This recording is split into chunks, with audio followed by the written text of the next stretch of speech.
There are some stories where convinced would make people walk away if they knew the whole truth. Maybe that's you. Maybe there's a part of your past that still whispers, if anyone really knew this, they'd leave. God would be disappointed, or maybe you'd lose everything.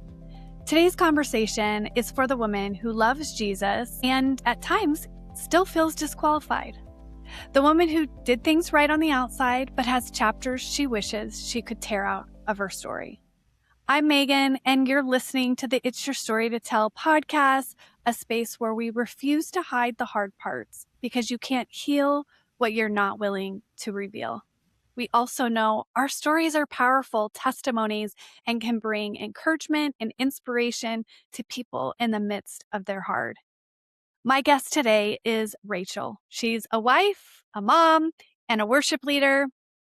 And her story includes a young Christian marriage. There was manipulation, confusion, there was shame, and one phone call that changed everything.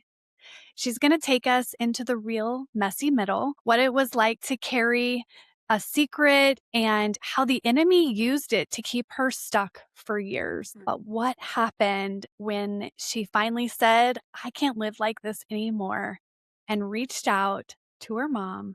And we're going to hear about how God is using her in amazing ways. Thank you so much, Rachel, for being here and being willing to share your story with listeners.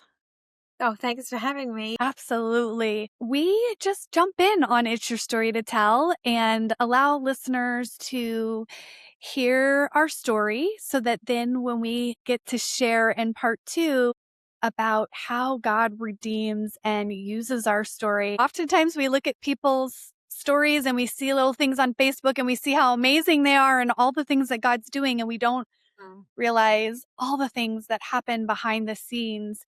So, would you just take us through your story to where you were able to find freedom? Yes, I think it's funny that you talked about Facebook because there are, we just show the reels that we want people to see. And I'm a worship leader, so I do a lot of worship and ministry stuff on stage, and I'm very passionate when I sing with my husband. We're very just some people might think it's a bit too much, but I think it's because the Lord really has done amazing things in our lives, and we communicate that passion through worship, and like from the depths of our soul when we're singing, we really are very vulnerable. But lots of people don't know the full brokenness of where we were and where God's brought us to. So I don't know. Church is a funny thing because sometimes you look around at people and you're like, why are they crying, or why are they doing that, why are they so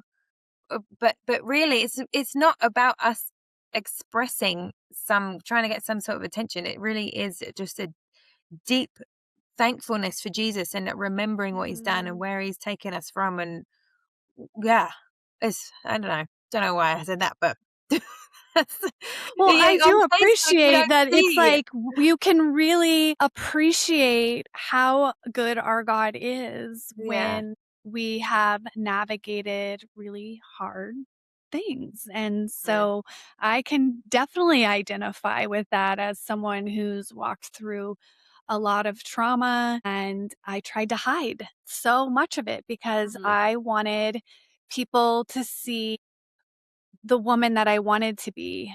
And I wanted to be seen as someone who loves God and loves people and has a lot of forgiveness and works really hard to support others. But yet I was really falling apart on the inside because I Mhm. didn't know how to do it effectively. And it Mhm. took some major breaking points in my life to allow me to get back to the root cause of some of the coping mechanisms and the way that I was dealing with things in order to find that freedom. And I think I appreciate about guests being willing to come on and share those really vulnerable moments to allow someone who's walking through their hard to know there's hope, that Mhm. there is nothing that God can't redeem and restore but we have to be honest. And Mhm. that piece for me was really, really hard because I thought, if I'm honest,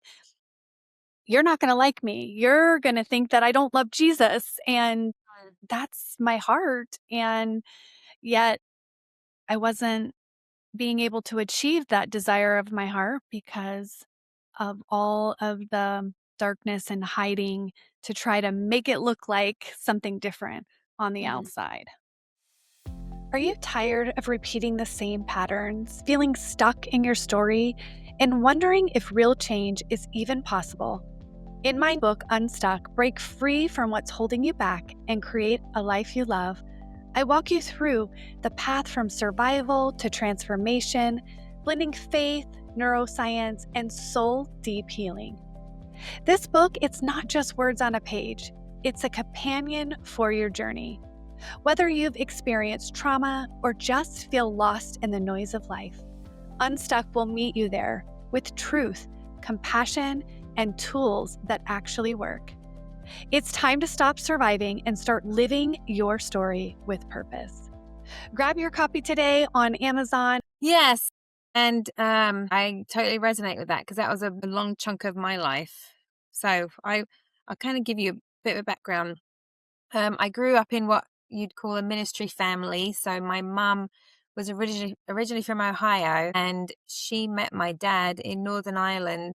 Huge political unrest in the 70s. There was war going on, and my mum went there the day after she graduated from high school, grabbed her guitar, and she's like, they need the peace of Jesus. She saw it all over the newspapers, and she'd never been on a plane before, and she went over and she just started singing about Jesus in the streets. And my dad saw her. We actually saw her in their newspaper because they had made a newspaper article, like, who's this young woman, American woman here singing about Jesus? So he got on the bus and went to find her and connected with her. And 3 weeks later, he proposed, and that was where their marriage was rooted in, was telling people about Jesus and what he'd done in their lives. And so then my dad and my mum moved to Scotland and went to Bible college. Then they got a job down in south of England. So my brother and I were born in England. And we just, we were a family. We laughed hard. We loved hard. We did ministry together. They had a church for 25 years. My parents were the pastors of, and everything was rooted in evangelism, going on missions. And that's what I wanted my family to be like. We were authentic. We sacrificed a lot for the Lord. We got persecuted a lot. Dad got in many fights. My mum almost lost my brother when Dad was beaten up one time. She had to jump on this guy's back, and there'd been bottles thrown through the windows where my brother's crib was, and just a lot of things. And then growing up, England's just agnostic and people are so negative. And so when you're a Christian, you really are tight knit with other Christians and believers because you're in a fight all the time. And we went out into minister on the streets every month, and that's how people got saved. That's how people came to know Jesus, because we would do dances and we'd sing about Jesus and we'd do street ministry, and people would come and we'd tell them about the love of God, and they'd come in. And so we had to, as teenagers, you were embarrassed because you were sitting there singing songs about Jesus in the street. You knew your friends were going to be walking down the street and you'd get made fun of that week at school. But so you learned how to give it back to them, and you weren't ashamed of Jesus. And so, anyway, that was the kind of background that I had. And I really loved my family. We weren't pressured in any way. We were inspired, and it wasn't a fake. They didn't live a fake kind of, pastors on Sunday and then faking it during the week. We really lived ministry together. So that's how I grew up. That's what I had pictured my life to be. And at 19, by that time we'd moved back to America, and I met a guy, and I got married really, really young. And there were things in our lives, and cracks started to show up in that young marriage, and cracks mixed with a really unhealthy situation and really being far away from my parents. We lived down in North Carolina, and Lay lived up in Michigan, and things just didn't go according to my script. And I mean, we rushed into marriage. When you're Christians, I think lots of people do that. They're young and they think, let's go, because you've waited for that to happen, and you're virgins and everything. So there's a strong emphasis on young marriage, but really unhealthy circumstances start to happen. And I remember about 3-4 years into that marriage, looking in the mirror and thinking, Rachel, how did you get here? What is this? Who are you? I don't even understand how this happened. And I couldn't share with anyone what was really happening. My mum knew there was issues happening with our marriage, just sort of adjustment issues, getting used to one another. But there was really deeper, heavier things that I didn't want to share. And really to the point of where I was in church, mouthing the words of songs, not really singing. I was still going to church, but I wasn't really connecting with the Lord, because I knew that I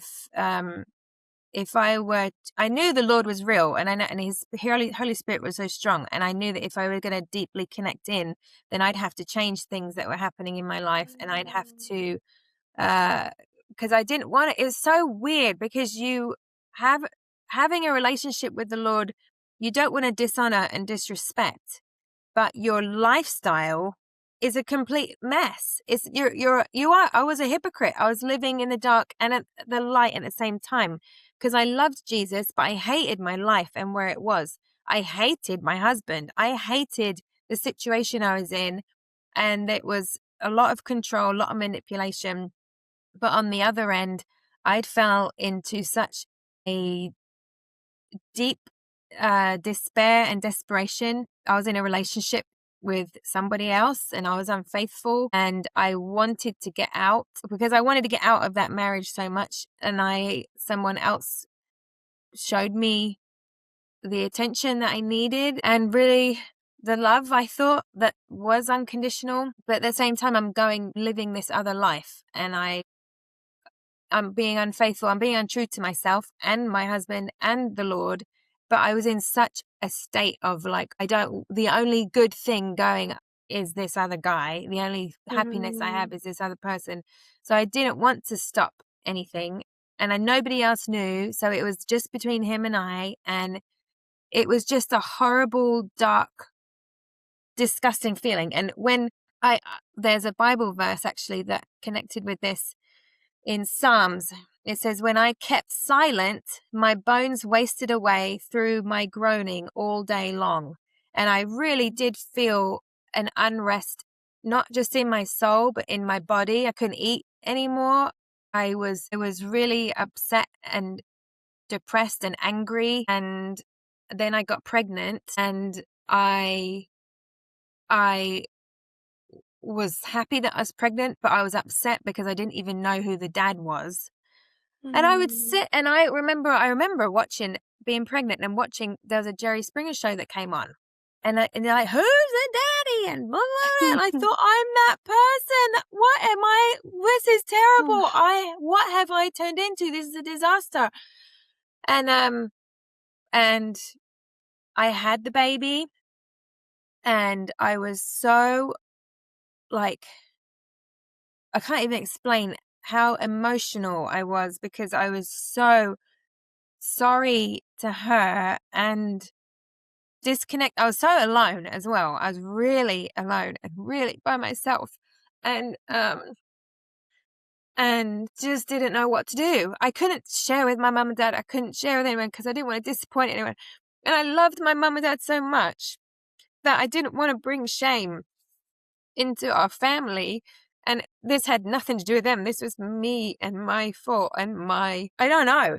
But the thing is the enemy came in, and in which I look at now, because I thought it was all my fault. This has nothing to do with God. This has nothing to do with the enemy. But he came in and he started to lie. Now that I can see everything, he wanted me to stay in the dark. He wanted me to stay hidden. And he would whisper, this is who you are now. There's no turning back. You're never being used to the Lord. You are unfaithful. Mhm. Look at what you've done. You don't even know who the dad is, so you better stay quiet. Otherwise, you're going to bring shame to all of your family, the people you really love. And he had me convinced that I had to just stay silent, that everything was going to be a disaster. When it was already a wreck, it was going to get even worse Right. if I were to say anything. And, you know, like, if people only knew what you've done, look at you, who you are, all of that, all of that. And it was 2 years I was in that space of living a Mm. fake life, showing one side, trying to be a mum, and at the same time fighting with her dad, like really bad, horrible fights, screaming at each other. But at the same time, he didn't get a job. He wasn't providing, looking after us.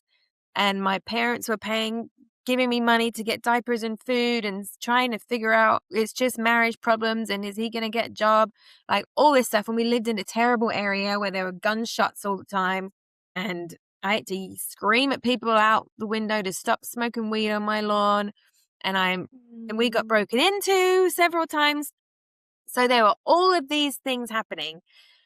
And finally, when Kyla, I remember I was nursing her, and I was just in the rocking chair, and she finally fell asleep, and everything was silent. And I just thought, I have to, for the sake of her, I have to find out who the dad is, and I have to find some kind of peace, because I'm a shallow shell of a person. I am not a mom. I am so scared. I was so scared of getting caught all the time, and for trying to figure out who I was in this situation. And we were losing our house. And I just thought, I have to be honest about my situation. I can't. This is terrible. So it was her 1 year birthday, and I finally just sucked it up, and I was like, I have to tell my mum. I have to tell my mum what's happening. And I got on the phone with her, and we were talking about something. I needed some more money or something. I can't remember what it was. And then I said, Mum, I have to tell you something. And she said, okay. I said, well, this is really big. And can you just promise me that you will still love me when after I tell you? Mm. I said, can we promise you'll still love me? And please don't tell Dad. And there was kind of silence, like, what on earth? And she said, Rachel, I've loved you since the day you were born. There's nothing that could ever stop me from loving you. And I just was like, okay, well, wait till you hear this kind of thing. And I said, Mm. I don't know who my daughter's dad, Kyla's dad is. And there was another silence. And, and she just said, even in like a stronger voice, she was like, Rachel, I love you more now than ever before, and we need to Mm. get you home. And so I couldn't believe it that she had responded like that. And I thought, wow, that was the first time that there was like a crack in the hope of a glimmer of light. Like, Mm. wow, she's like, my mum still loves me. And maybe if she loves me, God will forgive me as well. And I was out there. We got one-way tickets. Mum and Dad got us one-way tickets to just go up for the summer, get out of there.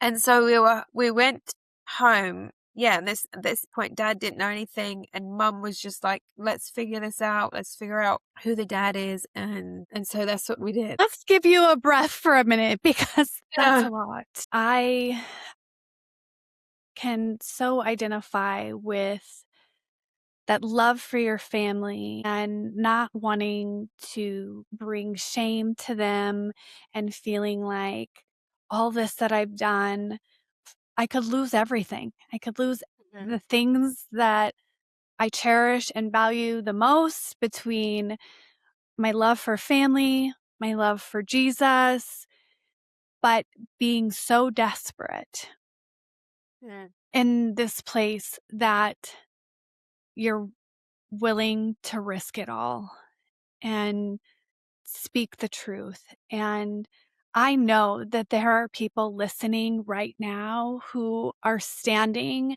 at that crossroad of desperation and trying to figure out their next step forward. And I am so thankful that your mom met you in that place with such unconditional love and an example of who Jesus is. It just is a testament to her love for Jesus, her understanding of who God is. And I love your mom. How you and I even got connected was just my involvement with her organization. She Leads America, and the example of love and honoring people that she stewards unbelievably.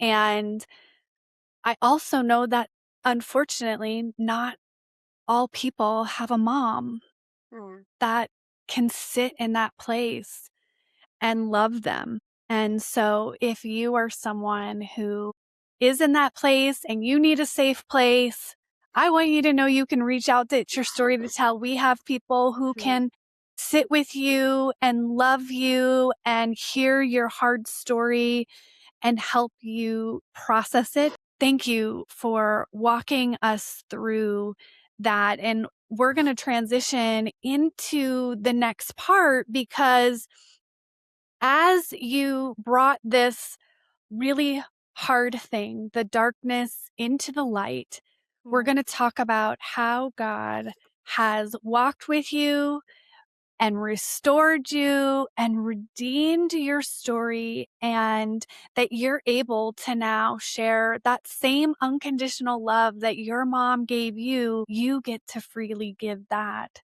to others. Even just being here and sharing your story is a gift to those who are in a really hard place, and you're giving back out of the love that was given to you. And so thank you for being vulnerable and sharing all of that. Listeners, I hope you will come back and hear that that's not the end of the story, that it only gets better as you let God in your. So come back and let's hear more about Rachel's story.